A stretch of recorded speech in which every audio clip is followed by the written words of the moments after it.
I see the smile getting bigger and bigger on Steve Borden's face, and his eyes are getting bigger. And I look over at Hulk Hogan, and he's leaning into every word. What up, everyone? Shaquille Mahjoudi here for CBS Sports, and you know who this is. He has been a major influence in every major North American pro wrestling company of the last 30 years, and I often quote the phrase, controversy creates cash, whenever my wife is mad at me for being at the office too long. So thank you for saving my marriage up to this point. Eric Bischoff, how's it going, man? It's going very well. Glad to be here. Do we want to talk about the bet that you lost? Okay.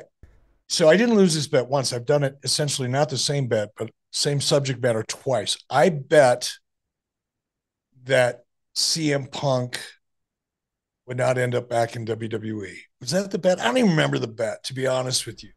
But I lost the bet and had to get my head shaved as a result. Don't ever bet money. I like to keep the stakes higher because money's just Yeah. money. When you have to, in my case, disfigure yourself because I have an amazing head of hair. I mean, my head of hair, to be really honest about it, is what was responsible for me getting into the entertainment business to begin with. Way back in 1987, it wasn't because I had any real talent. It wasn't because I grew up in the business. It wasn't because I was particularly good at anything. But I had this wicked badass head of hair. And Vern Gagne, the guy that hired me, who had the AWA back in the day, he was bald. And when I walked in his office for the very first time with that full, thick head of hair, my destiny was sealed. So this is, I mean, so really, you staked everything that you could on this bet. So I hope you've learned your lesson. I will never bet. First of all, I'm never going to bet again because I always bet on Yeah. emotion, and that never works. It rarely works. I'm not betting on anything. Just Oh, not. yeah, live and you learn. But you know what? Kudos to you. You stuck to it. I know a lot of people who would have tried to talk their way out of that one.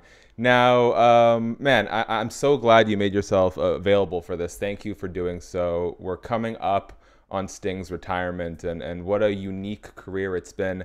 First things first, we just kind of look at the present landscape. How remarkable is it to you that Sting is still performing at the level that he's at as he approaches 65 years of age and nearly 40 years in pro wrestling? Only those who have spent part of their careers in professional wrestling can understand how significant it is. It is amazing to me. And the physical aspect of it, to still be able to get in there and do the things required of you to meet the audience's expectation of your character. And let's face it, the expectation around Sting's character has been developing and evolving and building over the last 30 or 40 years. So you can't just show up and do a couple things and wave to the crowd and walk out the door. You can't, if you're an actor, just show up and make a cameo in a really cool movie and, have a few lines and have a successful impact of the movie and then go on your way. You have to get in there and do things physically that are really, really hard on your body and hard to execute, even if you're in your 20s and 30s. It's amazing to me. And hats off to them. And I think the part that I guess impresses me even more is even if you are physically capable, which is so rare at someone at Sting's age, at the stage of his career, I hate to refer to his age, I'll just say at this Yeah. stage of his career, to be able to go out there and do those things physically starts with the motivation and the passion. And to be able to maintain the motivation and the passion to then do the things you need to do to execute physically in the ring, to me is the most impressive part of it all. Sting is, for a very long time, was kind of the final holdout in the aftermath of WCW. He's one of the few guys who did not make the jump over immediately. And I feel like Sting's career has often been sort of defined as the antithesis to WWE, whether it was Jim Crockett Promotions, WCW, TNA Impact. And even now, he's not with the WWE at present. He's ending up his career with an alternative program in AEW. How appropriate is it, do you think, for Sting to sort of retire on this setting as a product outside of the WWE in the Greensboro Coliseum, where he famously wrestled Ric Flair, having Flair there, having Tony Schiavone there. Like, how on brand is it for Sting to be settling his career in this way? Brother, you said it. It's on brand. And while Sting, spent a little bit of time in WWE, I think everybody involved could agree that it didn't end the way it should have ended. And when I mean that, I mean on a positive note.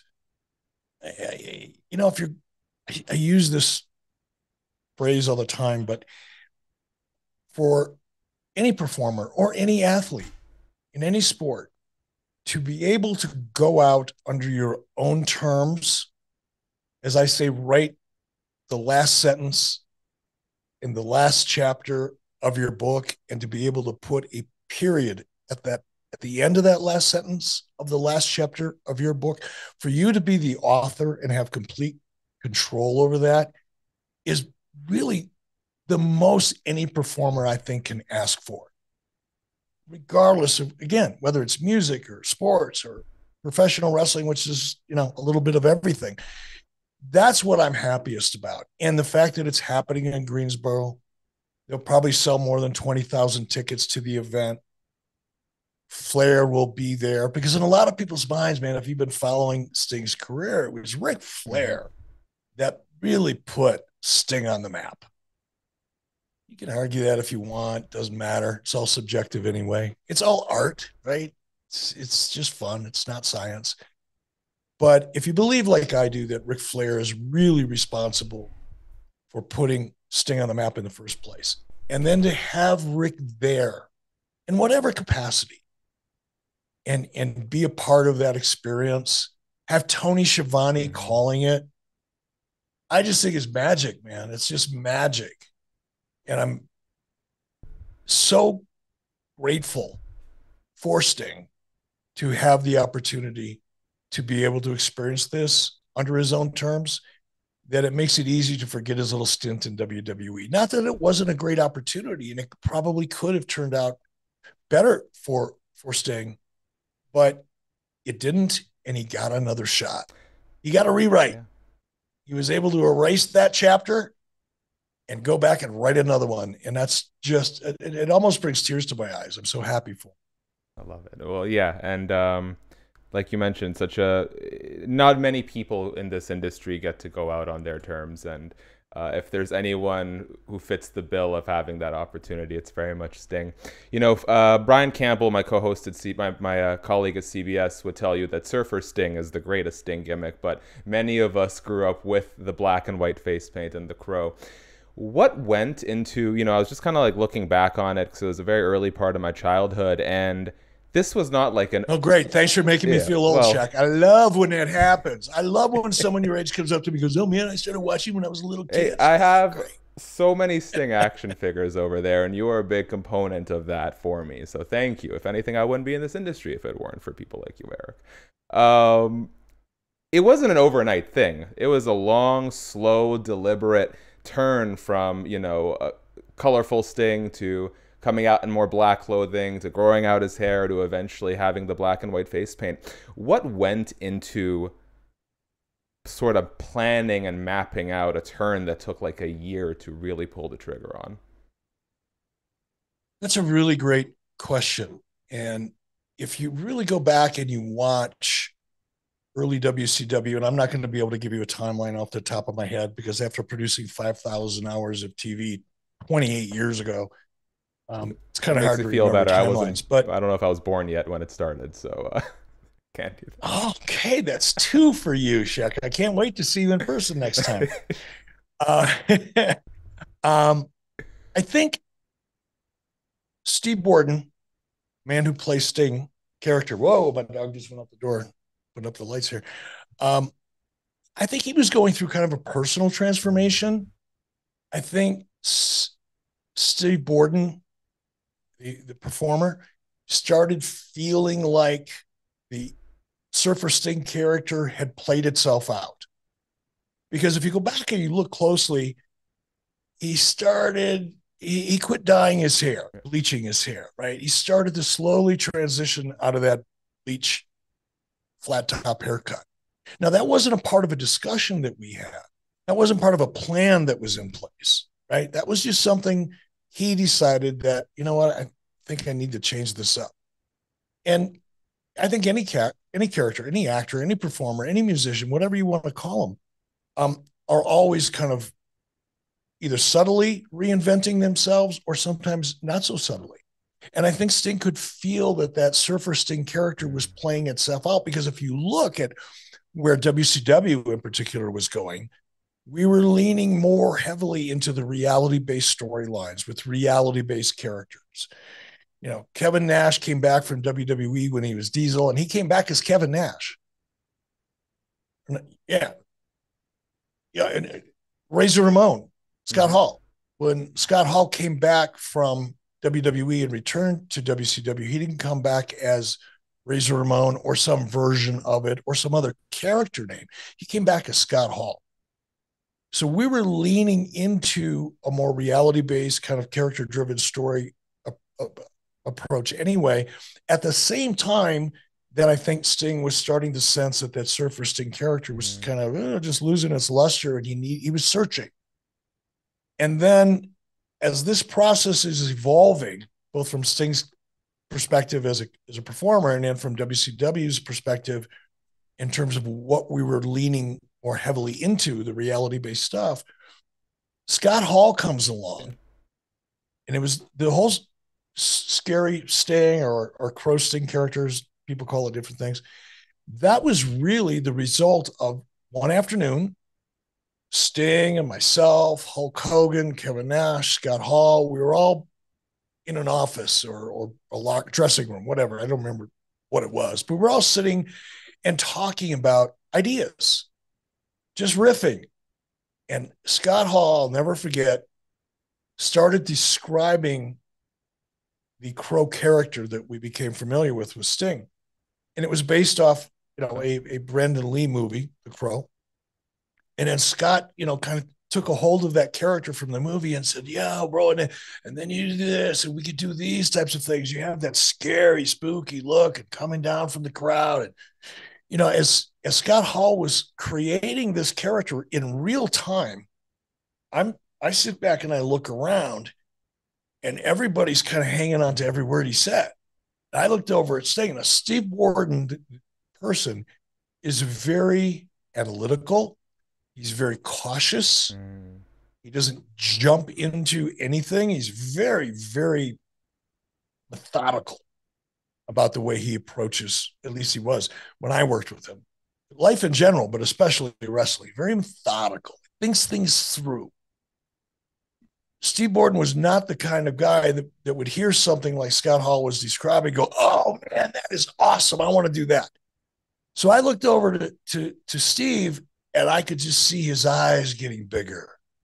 He started getting a smile on his face. In the wrestling business, they often hear guys talk about guys who no sell, which is basically just don't react one way or the other, just like you're playing poker all the time. Never show them your hand. And Steve Borden was really good at that. But I looked over at Steve, and as Scott is describing all these different scenarios and what the character looks like and some of the things the character could do, I see the smile getting bigger and bigger on Steve Borden's face, and his eyes are getting bigger. And I look over at Hulk Hogan, and he's leaning into every word. And it was just, man, it was fait accompli. At the end of that little impromptu kind of creative session, it was just a bunch of guys riffing ideas. Scott Hall hit that one out of the park. That was all Scott Hall. I didn't have anything to do with it. Steve Borden didn't have anything to do with it as far as creating the idea of that character. Nobody had anything to do with that, but really Scott Hall. Eric, can you spare like 5-10 more minutes? Sure. Thank you. Well, what they often say, sort of the best characters in pro wrestling are extensions of the performers themselves, and one thing that really stuck out to me as you were describing the kind of person Steve Borden is that the Crow version of Sting, I feel, is a better reflection. He's cold, he's calculated, he's methodical. That sounds a lot more like the man you're describing to me than, let's say, sort of SHAK, I never thought of it from that perspective, but you're absolutely right, because that is, I this is going to take all night long, so I won't go into all the details, but at one point in time, when Scott Hall came down and created, the mystery, wait till you see who my big buddy is, and Kevin Nash showed up, and they started talking about who the third man was going to be. I had gone to Steve Borden and said, Steve, I want that third man to be you, because I was seeing this transition in the flat top Surfer Sting character, right, and kind of sensing that Steve was looking for something else. I went to Steve Borden and I said, dude, you need to be the third man. Now, being the very methodical, cautious, analytical, poker face person that Steve Borden was and probably still is, it took a little time. He wasn't really sold on the idea initially. He wasn't resistant, but I couldn't get him to buy in. It took days, maybe a week, and pretty consistent conversations to finally get him to agree. But that connection between the character and the person and what is true in wrestling that's a really good perspective, man. Glad I could add. Once in a while, I got a bright idea here or there, Eric. Yeah, you offend me because of my age. You make me feel older than dirt, and then you come up with something really smart that I'm going to steal. Okay, please, later please. on. I will use. I don't need a royalty. Same. I don't need nothing. That one's all yours. That's me paying my debt owed to you for the old person comments. There you go. I love very quickly on this part. When the conversation comes up about not just like a face or heel turn, but we're talking about a very drastic transformation of a popular act, like how do you weigh out the risk reward there about, is it worth messing too much with something that works and deviating to something totally unexpected? I mean, there's always doubt. Anybody that's in a creative industry that would tell you that there's not risk with creative ideas, especially big ones, is lying to themselves or to whoever they're talking to. There's always a risk. You always have to balance it. But at that particular time, in that moment, there was no consideration to the risk. The idea was so strong, the timing was so right, that while there was some risk, I didn't spend 30 seconds thinking about it, and I don't think Sting did either. I think once you, that's the thing about, again, whether it's wrestling or writing a movie or directing a movie or writing a song or performing a song, you have to feel it. And if you feel it and it resonates with you and you trust your instincts, you don't worry too much about the risks. If you get into that analytical frame of mind, I have a firm belief, SHAK, that there are two types of people, essentially, in the entertainment business. There are those who are analytical. They're lawyers, they're accountants, there are a lot of other things that rely a lot on data analysis and risk analysis, right? And then you have the creative types. Creative people generally don't spend a lot of time analyzing things. They may analyze a little bit of research to get some direction, but creative people, once they're inspired, generally go with their gut.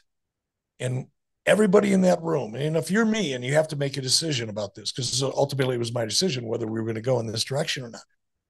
All I had to go is, okay, there's Hulk Hogan over here. He's only been in this business, for whatever it was at that time, 20 years or so. And, he's kind of done more, accomplished more than anybody else in the industry. And then you got Kevin Nash, whose instincts I trust to this day. Scott Hall, when Scott Hall's head was right, because we know the deal, right? But when Scott Hall was on, he was as good creatively as anybody I've ever been in a room with. So I'm watching these people, and they're all into it. I was into it. I didn't even think about the risks. When we think about sort of the golden age of WCW, we can't help but think of the NWO, the Outsiders. What made, how crucial was Sting as a foil to the NWO and that aura that he had? Because I don't know that the stable would be as strong as it was if it didn't have an anti-hero, an antagonist, a rival in someone like Sting. It was so critical. I mean, so much of the NWO story, I mean, the idea for the NWO, the basic premise of the idea was something that was my idea. And it was an idea that had been developing for quite some time. I wasn't really quite sure how to execute it because the pieces of the puzzle weren't in place when I started first thinking about it. But then Scott Hall became available, Kevin Nash became available literally within days of each other. And then all of a sudden, okay, now I know how to execute this idea. But the the idea to have Sting playing the role that Sting played, and the story was so great because the way we set it up, Sting's own close friends, people that he had trusted throughout his career, started doubting him. And it was all created by the NWO. NWO created that doubt. They divided the locker room, so to speak, and the audience, and started making them distrust Steve Borden or Sting, the character. That provided the motivation for that character, that dark, ominous, looming character, to do all the crazy stuff. You know, Sting didn't even say a word on camera for over a year. He didn't have to, because the story was set up so well. And the fact that he didn't speak is what made the story so believable, or allowed people to believe it. Last question. I don't know who else could have played that role. You know, could Ric Flair, because Ric Flair really, in most wrestling fans' mind, was the face of WCW as much as Sting. In some respects, maybe more, because Ric Flair had been around long. The core of the WCW audience was really started in the Southeast, where Jim Crockett Promotions was so strong. But I don't know who else could have played that part. It wouldn't have been believable for Ric Flair to be looming in the background, dressed up like that Crow character with a vulture on his shoulder. I don't think Ric Flair's character could have pulled that off. There was only one that could do it. It was Steve Borden, and he knocked it out of the freaking park. Before we wrap here, Eric, I am curious, in his early days, in fact, Sting got his foot into the business alongside the Ultimate Warrior, the Blade Runners, Freedom Fighters, however you want to refer to them. It wasn't a partnership that lasted long. I know there was a lot of friction in their relationship after the fact, but we did see them reunite for one night, taking on Hulk Hogan and Bret the Hitman Hart. I'm just curious, how did that tag team match get put together? Were there any sort of complicating factors surrounding sort of Sting and Ultimate Warrior's relationship at the time? I don't think so. I think both of them, I don't remember any. So let's put it that way. If there was one, I'd probably remember it if it was significant in any way. But look, there's always going to be some hesitancy. There's always going to be compromise. You got 4 individuals now. You don't have 2 individuals. You got 4 individuals. So that just means, you're going to work extra hard to get everybody on the same page. And so I'm sure it was a little awkward. I wasn't really involved in laying their match out or any of that, but everybody handled it like pros. I love to hear that. Last thing I want from you, Eric, and it's kind of the one question I'm asking everyone I speak to, especially for some of those fans who maybe are even younger than myself and are only really seeing this final chapter of Sting's career. Can you sort of summarize Sting and what his contributions to pro wrestling mean and how he should be remembered? Well, first of all, he should be recognized as someone who has been in the business consistently at the top of his game. He's been, when he was in TNA, he was the most popular in TNA. When he was in WCW, he was one of the most popular in WCW. And now he's in AEW and they're putting 20,000 people in an arena. The consistency in his character, the consistency in his commitment to the audience, not wanting to let the audience down, his commitment to his craft, learning, evolving, being willing to evolve. I've worked with a lot of great talent that just wasn't willing to try something new. It takes a lot of courage as a performer to step outside of something that works so well into something else. And even though you feel like it's going to work, it's like walking off a diving board and not being sure the pool's really deep enough for you or not. You hope that it is. You're going to make that jump. You're committed to it, but you don't know until you get there. And I think that in and of itself, and I think his commitment to his audience is what I hope people remember most about Steve Borden, who played the character. Don't forget that there's a guy there who's put himself through a ton, physically, emotionally. It hasn't always been an easy ride for Steve Borden.